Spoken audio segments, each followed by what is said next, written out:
Selamat malam. Terima kasih Pak Purnawan, Ketua MSI yang mengundang saya. Ini Mas Purnawan ini dulu teman saya seangkatan ya, jadi kuliah bareng ya, suka duduk di bawah tangga gedung A atau gedung B itu sambil nebak-nebak itu. Ini warnanya merah atau hitam gitu kan. Tapi bukan Terus KKN ya Pak kegiatan ini? ya bukan. Bukan Mas KKN ya? Kusumo kakak kelas kami, idola kami juga karena beliau itu aktif di organisasi, jadi beliau sangat populer di antara mahasiswa, jadi saya harapkan nanti juga karir di militernya akan terus mudah-mudahan menggantikan Pak Andika atau apa nanti. Oke, perkenalkan saya Yulianto Ibrahim, SSM Hum, masih SS Sarjana Saru ya, Master Humaniora, Waniora, jadi agak Waniora, jadi baru masuk S3 sekarang. Doakan mudah-mudahan bisa segera selesai S1 S2 di UGM ya. Jadi S3-nya juga di UGM juga karena Waniora tadi, Humaniora tadi. Jadi oke, nah bisa menyusul. ya, amin, doakan. Nah, ya memang ini ada polemik. Sejarah itu kan ibaratnya seperti wanita cantik gitu ya. Saking cantiknya itu kan banyak orang yang ingin memperkosa. Ya, jadi sejarah itu saking cantiknya banyak yang ingin memperkosa. Nah, banyak hal yang kemudian menjadi kontroversi. Kalau kita menjelaskan itu dalam ilmu sejarah nanti nggak akan selesai di diskusi ini ya. Jadi ada fakta lemah, fakta kuat dan lain-lain, nanti muncul kontroversi, muncul versi dan lain-lain. Oke, saya memang membidani ikut dalam naskah akademik ya, dan di sana Soeharto tidak hilang, masih ada, tetapi saya pada saat kemudian itu menjadi kepres itu urusan yang lain karena itu sudah di atas setingkat, sudah tidak pada ranah kami. Tapi akan demikian ya ada beberapa hal yang ingin saya konfirmasi yang mungkin ingin memberikan pemahaman tentang kepres ya, tentang Hari Penegakan Kedaulatan Negara tersebut. Saya ingin share screen. Mohon maaf mungkin agak sedikit. Ya.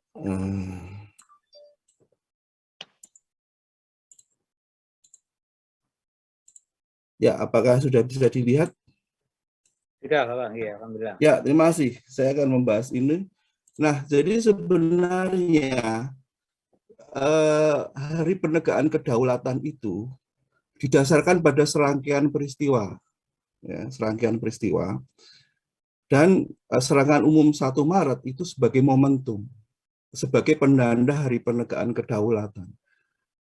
Ya, jadi selama ini kan hanya terpaku pada 1 Maret, tetapi sebenarnya proses penegakan kedaulatan itu tidak hanya pada 1 Maret, karena itu proses berlangsung lama, selama masa revolusi.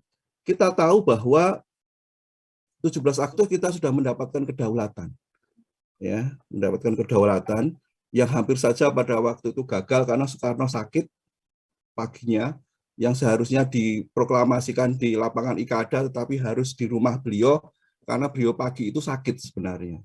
Nah, pada bulan September 1945 itu Sekutu datang. Nah, inilah yang membawa permasalahan baru. Ya, karena apa? Karena Sekutu ingin mengembalikan Indonesia pada kondisi sebelum perang. Oleh karena itu, maka kemudian di beberapa kota itu menjadi tidak aman, seperti 5 hari di Semarang, Medan Area, Bandung Lautan Api, dan peristiwa 10 November. Itu karena peristiwa Agustus. Dan sementara itu Belanda itu terus berkampanye yang membonceng Sekutu ya, Belanda Mika itu membonceng Sekutu, itu berkampanye dan selalu mengatakan bahwa pemerintah RI itu pemerintah bentukan Jepang ya, dan kemudian pemerintahan itu tidak dihendaki oleh rakyatnya. Ya, inilah yang kemudian didengungkan juga sampai nanti 48-49 di PBB. Nah, pada akhir bulan Desember, kira-kira tanggal 22, Perdana Menteri Syahrir dan Menteri Pertahanan Amir Syarifudin itu hendak dibunuh oleh pentolan bukan pentolan simpatisan Kenil. Ya, sudah dikokang, tidak meletus. Alhamdulillah mereka berhasil meloloskan diri. Jakarta tidak aman. Nah, karena Perdana Menteri maupun Menteri Pertahanan saja sudah hendak dibunuh, maka Sultan pada waktu itu menawarkan kepada Soekarno agar ibu kota pindah ke Jogja. Nah, maka pada tanggal 3 Januari dengan kereta api di Manggarai, dengan diam-diam keluarga dari kabinet itu pindah dari Jakarta ke Yogyakarta, yang kemudian tanggal 4 Januari dianggap sebagai mulainya ibu kota di Yogyakarta. Mulai ibu kota di Yogyakarta. Nah, kemudian terus saja ada Linggarjati. Mengapa terjadi Linggarjati? Karena apa? Karena wilayah-wilayah yang sebelumnya dikuasai oleh sekutu pada bulan Juli 1946 itu kemudian diserahkan kepada Belanda. Nah, ini yang kemudian harus ada perundingan untuk membicarakan ini. Dan Linggarjati itu wilayah Indonesia hanya meliputi Sumatera dan Jawa. Itu pun kemudian karena ada konsesi baru, ada agresi militer Belanda pertama tanggal 21 Juli 1947. Ya, ini namanya operasi produk. Mengapa disebut dengan operasi produk? Karena Belanda ingin menguasai kembali sumber-sumber ekonomi yang dulu pernah dia kuasai, mereka kuasai, ingin dikuasai kembali. Nah, karena ada agresi inilah maka kemudian muncul KTN. Nah, di sela-sela ini ternyata Belanda itu salah satu mendapatkan dana untuk mereka ada di Indonesia itu adalah dana dari Marshall Plan, dana yang diberikan oleh Amerika Serikat. Karena apa? Karena Belanda selalu selain berkampanye bahwa pemerintah Indonesia itu tidak dikehendaki rakyat Indonesia, yang kedua pemerintah Indonesia itu adalah pemerintahan kiri. Amerika tidak ingin muncul negara-negara yang berafiliasi atau dekat dengan komunisme, maka kemudian salah satunya adalah dengan memberikan Marshall Plan itu. Jadi Marshall ini kira-kira Belanda diberi 600 juta golden, ya, 600 juta golden, dan nanti akan diberikan lagi 600 juta golden lagi.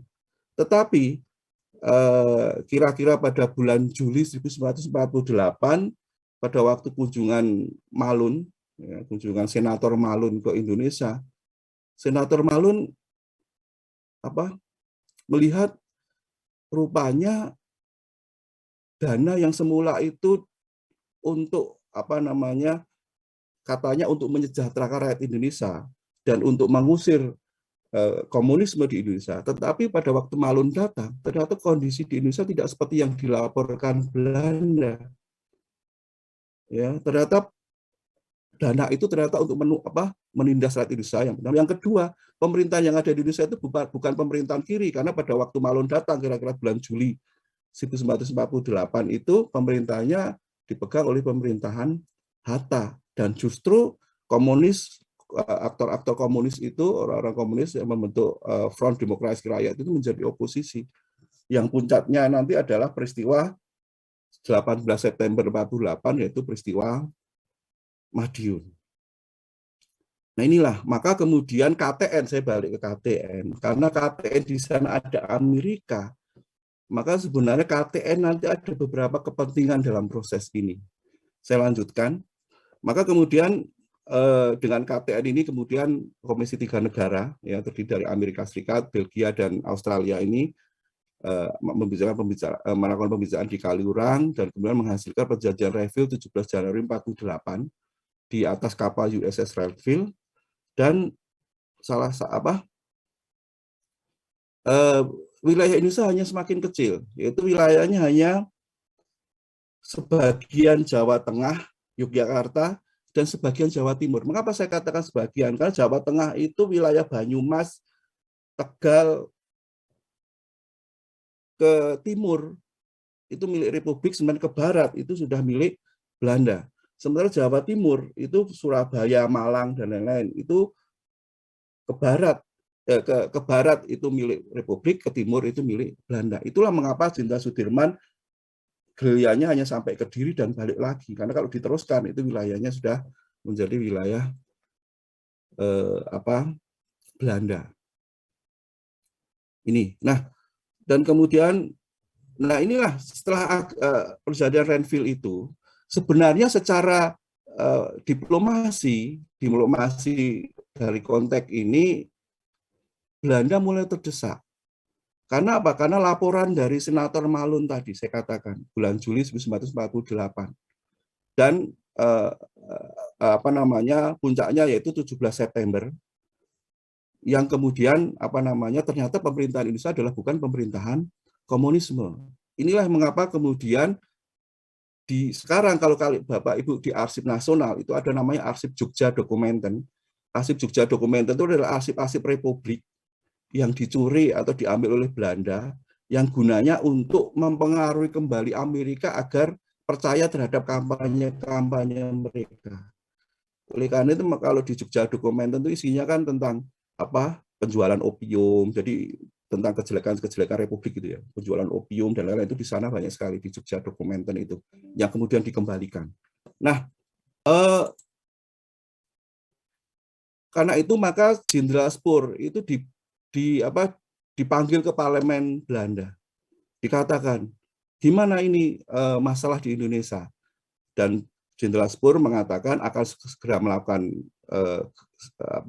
serangan dan berjanji dalam 2 minggu Republik akan bisa dikuasai. Maka terjadi agresi militer Belanda 2 tanggal 19 Desember 1948. Tadi juga sudah dibahas oleh Mas Kusuma dengan sangat baik ya, dengan beberapa pesawat yang dipimpin oleh Van Beek pada waktu itu. Nah, pada saat mendarat, tanggal 19 Desember itu mendarat, pasukan Belanda menyerang. Itu kabinet kemudian bersidang. Nah, tetapi waktu itu Hatta masih di Kaliurang. Oleh karena itu maka Sultan yang tahu jalan-jalan Jogja itu kemudian menjemput Hatta dan ketemu di tengah jalan, akhirnya mereka balik. Tetapi kondisinya Jogja pada waktu itu sedang dibombardir. Nah, dari sidang kabinet, ya, Hatta harus ada karena kan Hatta kabinetnya, ketua kabinetnya. Nah, diputuskan untuk membentuk pemerintahan darurat, yaitu pemerintah darurat Republik Indonesia di Bukit Tinggi, diserahkan kepada Safruddin Prawira Negara, dan oleh Safruddin baru dibentuk pada tanggal 22 Desember. Safruddin Prawira Negara. Kemudian Soekarno meminta kepada Sudirman untuk tadi dikatakan untuk istirahat, tetapi Sudirman bersikeras untuk bergerilya. Saya kutip dari dan Sudirman pada waktu itu meminta kepada Soekarno untuk ikut bergerilya, tapi Soekarno tidak bersedia dan tetap akan berada di Gedung Agung itu, yang akhirnya nanti ditawan. Ya, inilah yang kemudian mengapa dalam proses itu Sudirman marah kepada Soekarno. Ya, Sudirman marah. Bahkan kemudian kalau kita lihat di Kediri, Tan Malaka itu juga marah, teriak ya, mengecam Soekarno, yang akhirnya Tan Malaka dibunuh oleh komandannya sendiri, oleh Sabarudin, komandannya sendiri dibunuh ya karena kritik pada Soekarno itu. Soekarno mengatakan, engkau seorang prajurit, tempatmu di medan pertempuran dengan anak buahmu, dan tempatmu bukan pelarian untukku. Aku harus tinggal di sini sehingga memungkinkan aku untuk berunding dan membela rakyat kita semua. Nah, tapi rupanya keputusan Soekarno untuk tetap tinggal di Gedung Agung yang nantinya ditawan di Menumbing itu ternyata membawa hikmah tersendiri, membuka peluang untuk diplomasi. Karena apa? Karena seperti yang dikatakan oleh Simatupang bahwa Indonesia tidak punya tentara yang mampu mengawal presiden, apalagi kondisi revolusi, kondisi kacau seperti itu. Jadi kalau misalnya Soekarno nekat untuk bergerilya dan kemudian tertangkap atau bahkan justru ditembak, kami akan mengalami perjuangan yang lebih sulit. Nah inilah maka dengan Soekarno ditawan lagi, maka itu membuka peluang untuk diplomasi. Bahkan pada waktu dibawa dari Gedung Agung sampai Maguwo, itu hanya ditempatkan di jeep terbuka. Harapannya Belanda apa? Jadi bukan tawanan di ini ya, jeep terbuka. Jadi harapannya biar mereka bisa lari, karena bisa lari, punya alasan untuk mengejar dan menembak. Nah, sedikit akan saya jelaskan bahwa tadi Mas Kusuma juga mengatakan betul bahwa Soekarno ditawan, tetapi bukan berarti tidak punya peran dalam konteks ini. Karena apa? Karena pada bulan Januari, Van Royen itu kan selalu berkampanye kalau pemerintah RI itu tidak disukai oleh rakyat. Jadi pada saat mereka ditawan, mereka ya rakyat tidak ada yang membela, tidak ada gerakan, tidak apa ya untuk membela mereka.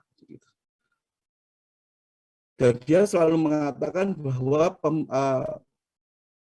rumah di Menumbing itu mereka dijaga dengan baik, dimakan dengan baik dan lain-lain. Ternyata tidak. Ya, inilah yang kemudian ada perjuangan kontra diplomasi tadi. Dan betul pada waktu Komisi 3 Negara berkunjung ke Menumbing, di sana ternyata rumahnya itu penuh dengan kawat berduri. Ya. Jadi mereka tidak bisa keluar. Menumbing itu daerah mana, Bapak? Bangka. Menumbing itu daerah mana? Bangka. Oh, di Bangka ya? Ya, di Bangka. Itu ya. Tempat penahanan Soekarno? Ya, Soekarno dan kabinet. Bukan di Prapat, tapi di Menumbing. Bukan, Menumbing. Menumbing nanti setelah itu di Muntok. Karena nggak kuat dingin ya, ada Nah, jadi di Menumbing itu di Bangka itu mereka dikawat rumah, mereka nggak bisa keluar sama sekali dengan kamar yang sangat kecil. Nah, itu betul dicek sama Komisi Jasa Baik KTN Komisi 3 Negara itu, dan mereka mendapat kemudian sejak awal Januari, bahkan awal Januari itu Soekarno dan Hatta itu diperbolehkan untuk bebas dalam lingkungan situ, dan bahkan diperbolehkan untuk berkomunikasi dan berkorespondensi dengan diplomat di PBB. Dan saya juga menduga itu ada kontak juga dengan Nehru. Itu karena apa? Karena ditemukan ada sekitar 53 halaman, kurang lebih 53 halaman dokumen dari PBB yang menjelaskan hubungan itu. Ya, jadi bagaimana? Nah, itu yang pertama. Yang kedua,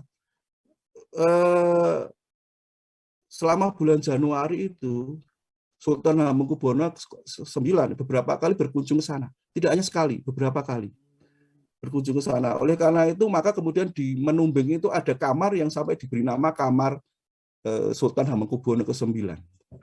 Nah, inilah yang maka kemudian tentunya mereka suka Sultan datang itu kan tidak hanya berkunjung hahaha gitu kan, tetapi kan juga membicarakan masalah Republik. Nah,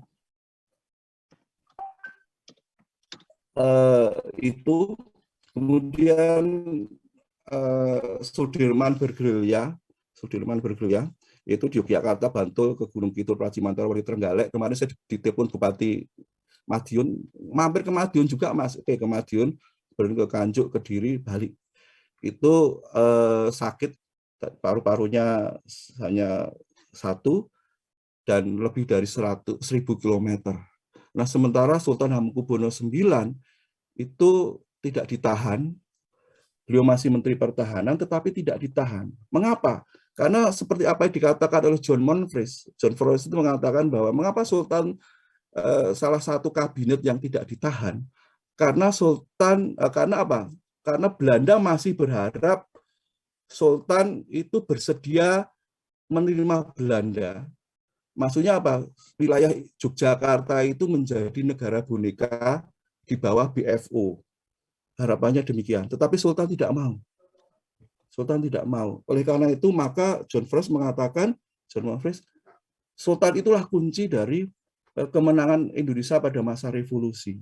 yang kemudian Nasution dalam bukunya itu mengatakan bahwa Sultan Hamengkubuwono ke-9 mengambil sikap sebagai seorang patriot sejati. Segala pancingan, bujukan, dan janjian kebesaran yang hendak diberikan musuh kepada beliau, semuanya ditolak oleh beliau. Demikian pula setiap ancaman akan diserang dengan pesawat pembom, tank, dan meriam yang telah merang-rong di sekeliling keraton tidak mengubah pendirian beliau. Komandan Brigade Van Langen, Panglima Divisi Mayer, Panglima Besar Spur, beberapa tokoh yang lainnya, tidak bisa saya sebutkan, semua hendak menemui beliau untuk berbicara. Tetapi semua kandah di depan pintu gerbang keraton. Si Sultan tidak bersedia bertemu dengan mereka. Jadi itu salah satu yang disampaikan oleh Nasution. Nah, Nasution pada waktu serangan itu sebenarnya di Jawa Timur, tetapi pada waktu sampai Prambanan naik kereta, tahu kalau Jogja sudah dikuasai Belanda, maka kemudian turun di lereng Merapi, akhirnya bermarkas di Kalibawang Menoreh. Pak Harto keluar pada waktu itu keluar bareng dengan Zulkifli Lubis, tapi Zulkifli Lubis langsung ke Imogiri, Soeharto kemudian ke Ngoto, baru ke Mibis, dan akhirnya di Segoroyoso. Itu semua di Bantul, di daerah Bantul, itu markas Soeharto. Nah, tadi sudah dijelaskan bahwa dengan serangan umum dengan agresi militer itu, Sudirman mengeluarkan perintah kilat, ya tadi sudah dibacakan, yang intinya adalah untuk pelaksanaan perang gerilya.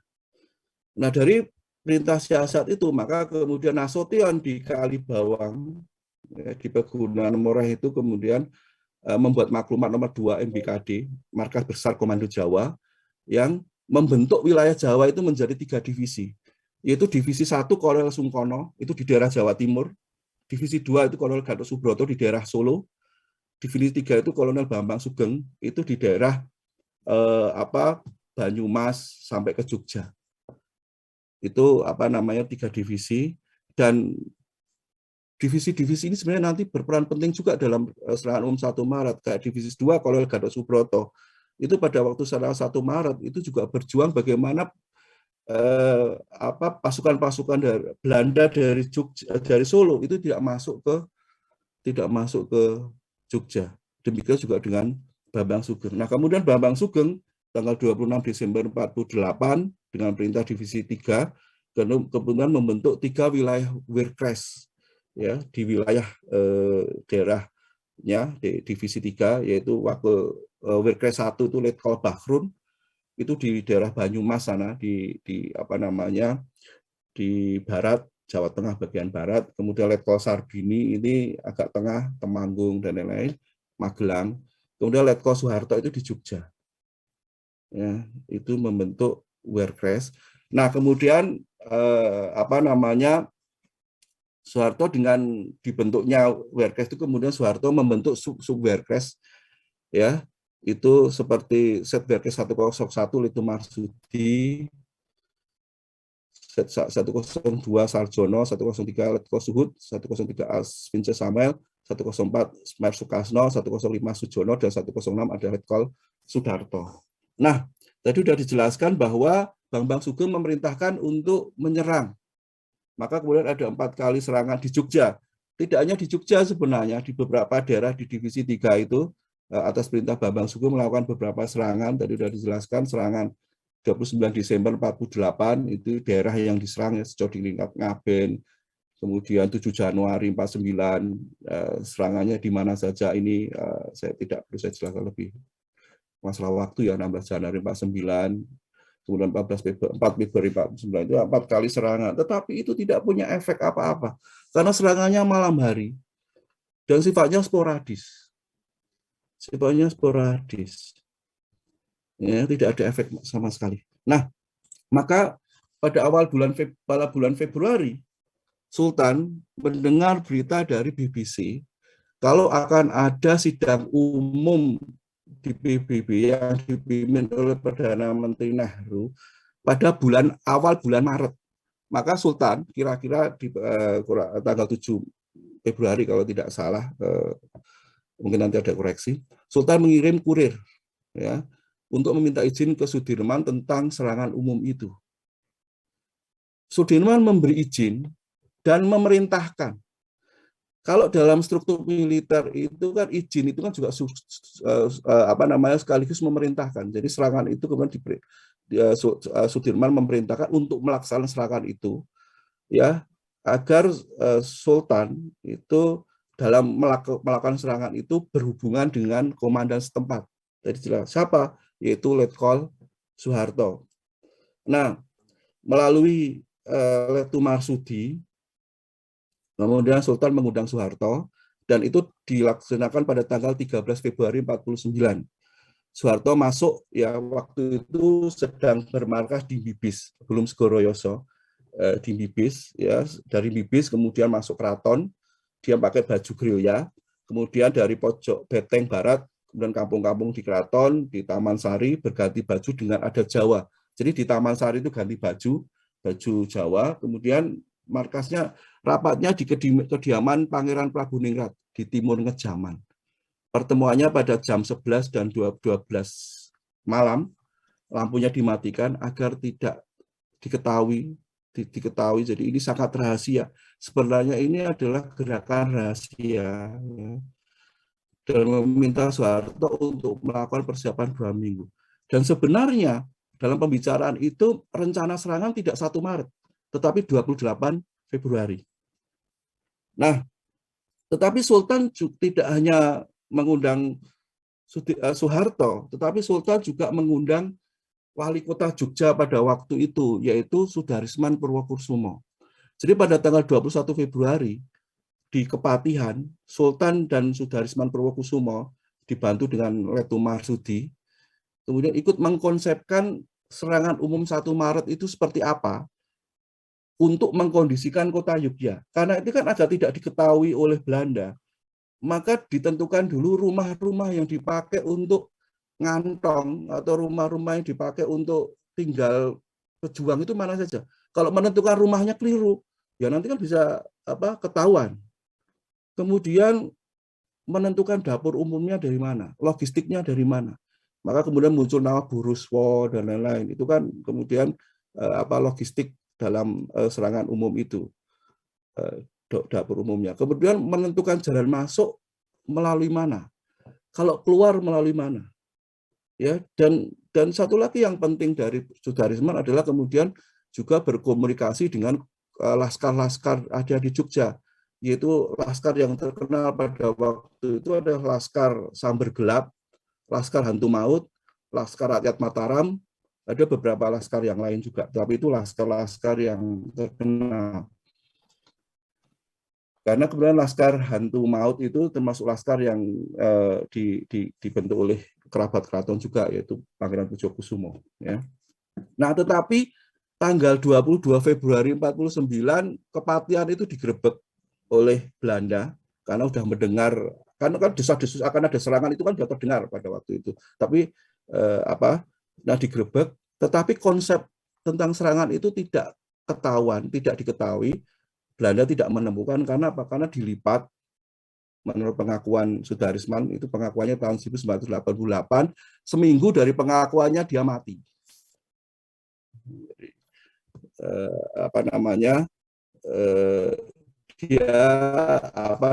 beliau lipat dan dijadikan ganjal meja, tidak ketahuan. Inilah mengapa serangan yang semula diduga serangan yang semula tanggal 28 Februari kemudian beralih pada tanggal 1 Maret. Karena apa? Karena dengan adanya penggerebekan ini diperkirakan bahwa tanggal 28 itu sudah bocor. Nah, ada beberapa persiapan, saya kira, jadi penyerangan itu pada siang hari, setelah sirine jam malam berakhir, pukul 6, sandinya janur kuning, makanya kemudian ada film Janur Kuning. Tetapi sebenarnya sandinya tidak hanya janur kuning, yang ditempatkan di sebelah kiri, pundak kiri. Tetapi dengan menyebut Mataram dijawab menang. Ya, jadi Mataram dijawab menang. Nah, itu.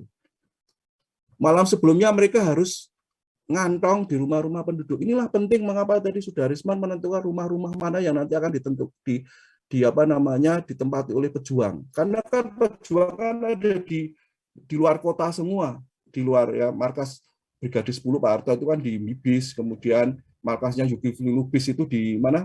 Di Imogiri, ya. Kemudian beberapa markas itu kan mereka tidak tahu kondisi apa namanya Jogja seperti apa. Ya. Kemudian ada senjata, pistol lantak, pistol Mauser, mitrailleur, Lanchester, senapan lantak, dan lain-lain ya, Simonov, Tesmis, Springfield, bambu runcing dan lain-lain. Ya. Kemudian komunikasinya dengan kurir, ya, setiap 4 km itu kurir itu seperti intelijen gitu. Jadi mereka yang menyampaikan informasi, tetapi setiap 4 km sudah harus orang yang berbeda dan mereka tidak diperbolehkan berdiri atau di perempatan. Jadi kurir itu kalau perempatan itu apa itu istilahnya itu apa tidak diperbolehkan itu apa izin namanya itu apa tidak boleh. Jadi harus di tempat yang agak sepi. Dapur umum di Kampung Ngadi Winatan, Purwodiningrat, Pajeksan, Sosrowijaya dan Kemetiran Kidul. Kemudian penugasan Letu Marsudi ini militer ya, penugasan militer berkoordinasi dengan Sudarisman Purwokusumo tadi ya tentang perbekalan umum dan lain-lain. Mayor Sarjono itu dari arah selatan, Letko Suhud itu dari mengikuti pasukan mengikat pasukan di Godian dan membantu Suberkres lainnya. Mayor Vance Samuel itu menyerang posisi Belanda dari arah barat, Mayor Sukasno itu menyerang posisi Belanda dari arah utara, Sujono itu menyerang dari arah timur, dan Sudarto itu menyerang pasukan Belanda di Kulon Progo. Tetapi kalau yang bertempur habis-habisan, yang di depan betul-betul di Benteng Vandenberg itu pasukannya Mayor Sujono, Vince Samuel, dan Sukasno. Tetapi Sukasno ini kemudian jebol karena seharusnya dia yang harus menahan pasukan dari Magelang, Anjing Nika dari arah utara, jebol sampai tetapi walaupun jebol mereka berhasil menahan itu lebih dari 4 jam. Itu waktu yang sangat luar biasa lama karena kita tahu bahwa Anjing Nika dan Gajah Merah itu termasuk pasukan elitnya Belanda. Ya, pasukan elitnya Belanda dipimpin oleh Mayor Van Zenden. Nah, pelaksanaan, ini yang menarik, Peleton Komarudin ini masih melihat, dia masih dapat informasinya tanggal 28. Maka tanggal 28 dia menyerang melalui keraton, menyerang dari arah utara karena dia di bawah komando Sarjono itu. Tapi serangannya lumayan sengit. Ya. Dan ini yang kemudian dipuji oleh Jenderal Sudirman karena apa? Karena walaupun serangannya walaupun keliru, tetapi justru dengan keliru itu Belanda menganggap bahwa desas-desus itu ternyata menganggap bahwa serangannya hanya demikian. Oleh karena itu maka pada tanggal 1 Maretnya Belanda tidak siap. Belanda tidak siap sama sekali. Ya. Dan Komarudin itu salah satu legend juga ya. Tahun 70 jadi preman, sakit, disuntik nggak mempan. Jadi kayak anak Baduy kemarin divaksin nggak masuk jarumnya itu ya kayak ini. Komarudin itu suntik nggak mempan. Masih betul. Ada ya sekarang itu Pak. Iya. Jadi, dia sakitnya ya nggak diobati sama sekali. Orang zaman dulu sakit kan mesti disuntik ya. Nah, tapi disuntik nggak mempan ya. Jadi Suberke 102 dari saya baca saja biar cepat, dari Bantul ke Yogyakarta melalui Gading masuk gorong-gorong ke Keraton yaitu alun-alun selatan, bersiap di Pagelaran, Kompi Sumarno Suberke 102 bersiap di Bangsal Keban. Suberke 103 dari Godian melewati Kaliwinongo dan memposisikan di Ngampilan dan Notoyudan. Suberke 104 dari Kalasan ke sebelah utara Yogyakarta, pasukan A di Demangan, pasukan B di Lempuyangan, lalu ke Jembatan Kewek, pasukan C di Rejodani, Bunyah, Pasiriaman, dan memposisikan di Cetis. Suberke 105 di Simartani ke Pangkalan Udara Maguwo, pasukan lainnya memposisikan ke timur ke kota Yogyakarta. Nah, di sektor selatan itu Mayor Sarjono, Mayor Sarjono berperan di Jalan Tirobrajan, Ngabian, Sejodini, dan Saidan. Pagelaran dan Keben berhasil dikuasai. Kompi Widodo bergerak dari Mangkuyudan ke Pasar Sentul, lalu ke Pakualaman, akhirnya menggempur pabrik Wason di Kota Baru. Pabrik Wason itu penting karena berisi amunisi dan berhasil merampas 5 ton amunisi Belanda. Kompi Ali Afandi dari Wonokromo menyerang ke Belanda di Kota Gede. Kompi Sumartono dari Krapiak menuju kantor pos dan Benteng Vandenberg. Kompi Sudarmo menyerang Belanda di Bantulan. Barongan dan Gesian, serta menyerang pabrik Anim di Wirobrajan. Kompi Darsono menyerang alun-alun utara dan berhasil menguasainya. Setelah Barat, Vince Samuel berperang di jalur sepanjang Malioboro dengan sasaran utama pos-pos Belanda, Hotel Tugu, Hotel Merdeka, dan Benteng Vandenberg. Vince Samuel itu luar biasa, pasukannya di Hotel Tugu itu perang sangat sengit karena di sana banyak petinggi-petinggi Belanda. Kehin ada di sana dan menggambarkan perang yang sangat sengit. Dia menggambarkan perang yang sangat sengit dan menggambarkan bagaimana perjuangan rakyat Indonesia yang sangat luar biasa. Ya. Kompi polisi Ayatimil menyerang Belanda di Lempuyangan, kompi polisi Subroto menyerang Belanda di Patok dan berhasil memukul mundur pasukan Belanda masuk kembali ke Benteng Vandenberg. Batalan 151 Harjo Sudirjo menyerang Belanda di Hotel Tugu. Jadi pertempuran yang sangat sengit. Ini pertempuran yang paling sengit di serangan 1 Maret itu. Ya, dari arah utara Mayor Sukasno berperang di jalur stasiun Tugu, kereta api stasiun Tugu, stasiun Lempuyangan, dan bengkel Pengok. Berhasil merebut Merican sebagai pos komando. Pasukan A, Kadek Sujanadi mengikat pasukan Belanda di Maguwo, Leton Nawawi menyerang MBT di Sagan, pasukan A yang lain menyerang Gondokusuman dan berhasil menguasai Klitren. Pasukan B di bawah Marosukri Sunarto menyerang Belanda di Hotel Tugu dan Merdeka. Akhir pertahanan yang kuat, pasukan B bertahan di Lempuyangan. Pasukan C menyerang Belanda di Pingit, Cetis, dan Gondolayu. Kompi Martono berhasil mengikat Belanda di Merdari dan Tempel. Proton 1 Letu Sudarsono mengikat pasukan Belanda di Berar. Nah, Kompi Martono ini yang kemudian dia juga harus berperang dengan Gajah Merah dan pasukan Anjing Nika itu.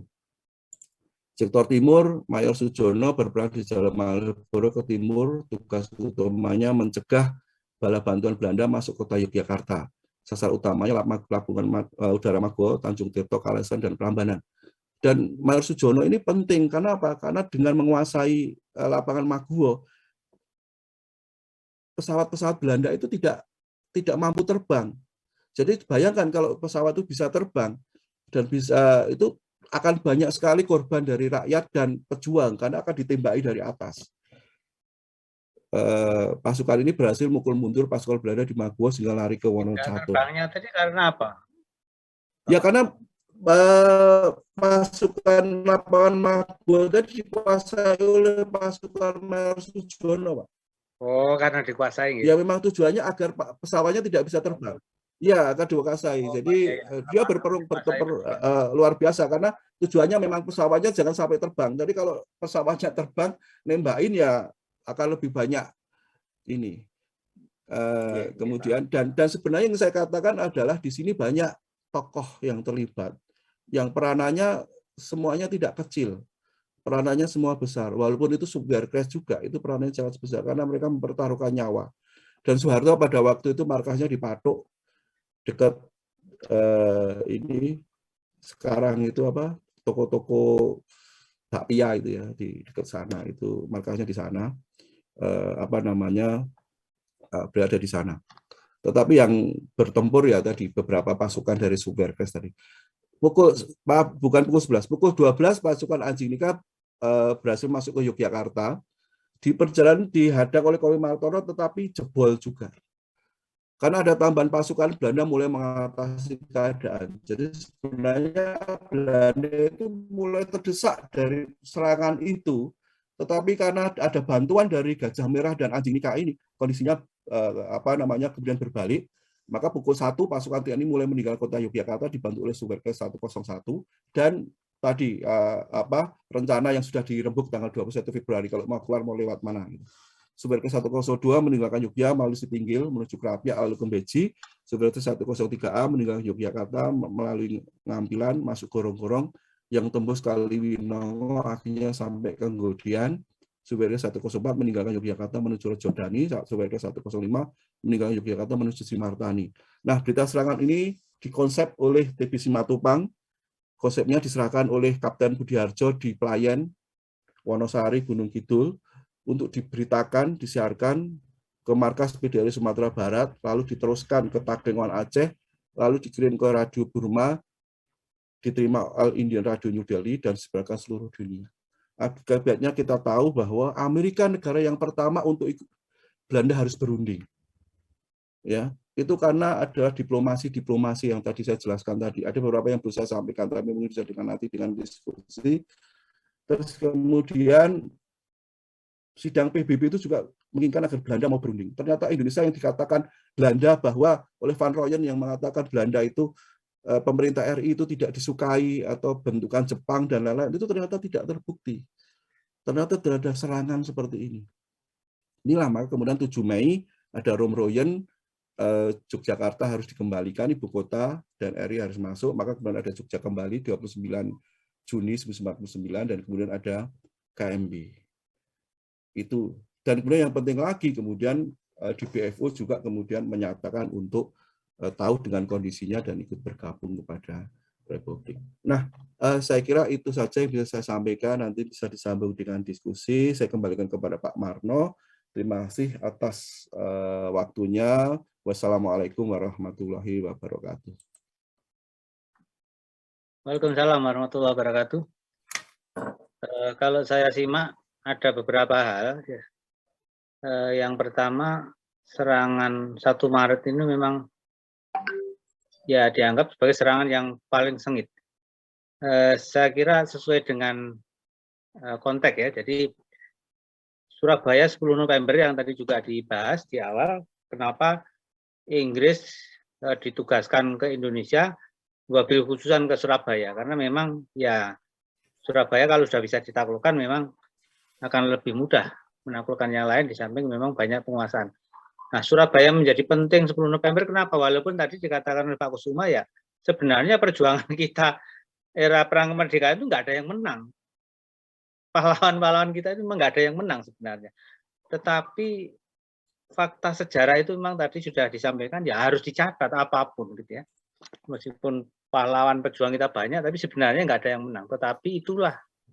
Nah, kalau 10 November itu berhasil mengusir Inggris dari Surabaya, bahkan nanti 17 Juli 46 kalau nggak salah Inggris meninggalkan Indonesia karena ya dampak dari 10 November. Jadi kalau dikatakan apa sih dampak 10 November ya, Inggris yang pemenang Perang Dunia Kedua saja di Surabaya bisa dalam tanda petik kalau saya ngajar ke mahasiswa itu dikadali.